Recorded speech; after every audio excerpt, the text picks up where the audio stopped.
र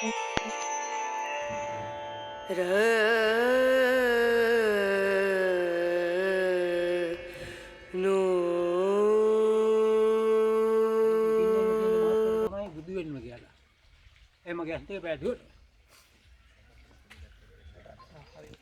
ඇත්ත ජීවිතේ වල දකින්න ඇස් නොපෙනෙන අය ආයි මොනවද කියන්නද සතුටුද මේක තමයි ඇත්ත මේක තමයි ජීවිතේ ඇස් පේන්නේ නැති කෙනෙකුට ඇස් දෙක දුන්නා මන් දැන් සාදුකාරයක් දෙන්න ජීවිතේ දකින්න විශ්වය දකින්න මගේ ශක්තිය දකින්න ජීවිතේ දකින්න මම මොනවත් අරගෙන නෙවෙයි ඇස් දෙක පේන්න දීලා තියෙනවා සාදුකාරයක් දෙන්න ඇයි අඬන්නේ අම්මේ ඇයි මේ දරුවෝ අඬන්නේ අඬන්න එපා මගේ විශ්ව ශක්තිය දකින්න ලෝකෙට පෙන්වන්න ඇස් දෙක නොපෙනෙන කෙනාට ඇස් දෙක දීලා හමාරයි එන්න පේනවද කට්ටිය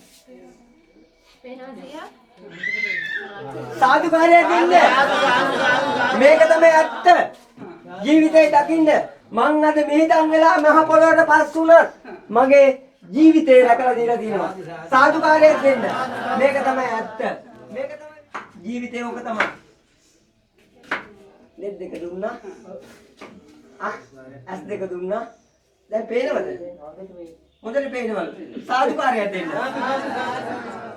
මම රුපියලක් ගත්තද මේක මගෙන් වැඩ ගන්න ඔයාලා මේක තමයි ඇත්ත නොපෙනෙන බලවේගයක් මට තියෙනවා ඔයාලා දකින්න නැති බලවේගයක් මට තියෙනවා ඒක තමයි ඇත්ත ඇස් පේන්නේ නැති වදින්න එපා ඇස් පේන්නේ නැති දොස්තරලට සනීප කරන්න බැරි දේ මම විනාඩියෙන් සනීප කරන්නේ නේද මට ලැබිලා තියෙන ශක්තිය ඒකයි ජීවිතේ දකින්න මං රකින්න ඔයාලා මං රැකුණොත් ඔයාලත් රැකේ මගේ ජීවිතේ රැකුණොත් ඔයාලත් රැකේ මං චූටි කාලයක් ජීවත් වෙන මම ජීවිතේ රකින්න මට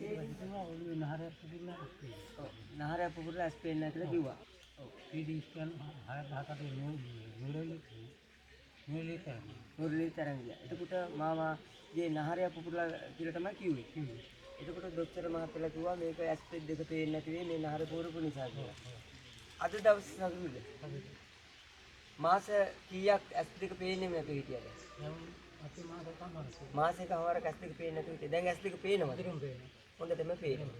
එතකොට ජීවිතය අද සතුටක්ද? ලංකාවේ වෛද්‍යරුන්ට සුවපත් කරන්න බෑ ඉස්නායු නහර පුපුරලා තියෙනවා කියලා කිව්වා සුවපත් කරන්න. ඇස් දෙක සුවපත් වුණාද? සතුටුද? ඉතින් අද දවස ඔබතුමා මං ගැන මොනවද කියන්න තියෙන්නේ? දෙවිය.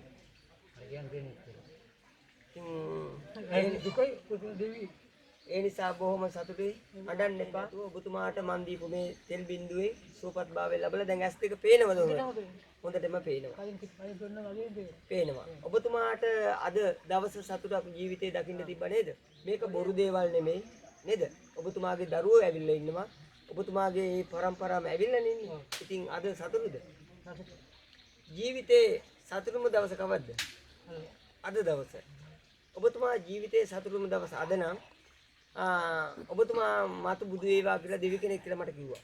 මන් නෙමෙයි මේ දේ කරේ මගේ ශක්තිය. ඊශ්වර දෙවියන්ගේ ශක්තිය.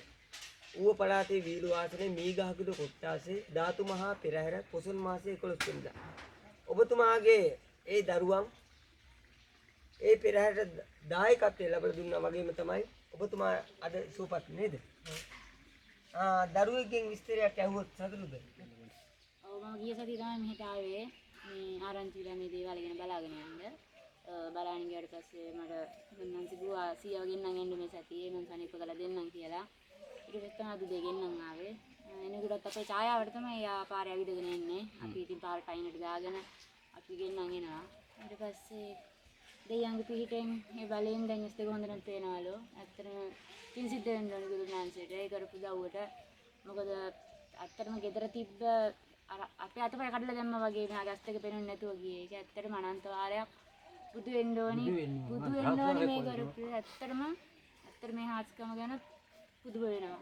මොකද දැමුත් අතෙන් අල්ලගෙන ගෙන්නවා බැරි බයයි. කොහේකට හරි අයියේ ඒ පේන්නේ නැතුව පාර වැරදිලා බයෙන් කොයි වෙලාවෙත් අපි පිටියේ. ඒ බයත් අරවලා 100ක් සනීප කරලා දුන්නාට ඉතින් ඇත්තටම බුදු වෙන්න ඕන. ඒක තමයි මට කියන්න තියෙන්නේ.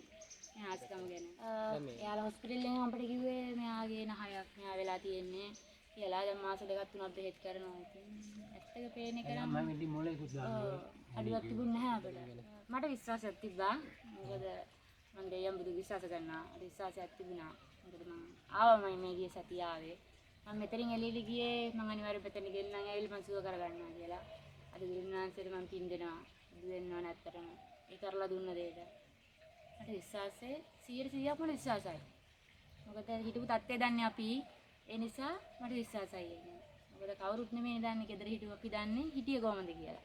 ඒ නිසා මට විශ්වාසයක් තියෙනවා 100%ක්ම ගැන. මම අනිවාර්යෙන් ලැබෙන සතිය ඉරි දයනවා පවුලම මේ විදිහටම. මම ඒ කියපු දායකත්වය ලැබලා දෙන්නේ මටද පෙරහැරට කියන එක නැත්නම් මේක channel එකේ ඉන්න අයට ධාතු මහා පෙරහැර නෑ ධාතු මහා පෙරහැරට මම ඒ දායකත්වය ලැබලා දෙනවා. මොකද්ද? මුදලින් 50000ක්. පෙරහැරට. ඔව් පෙරහැරට.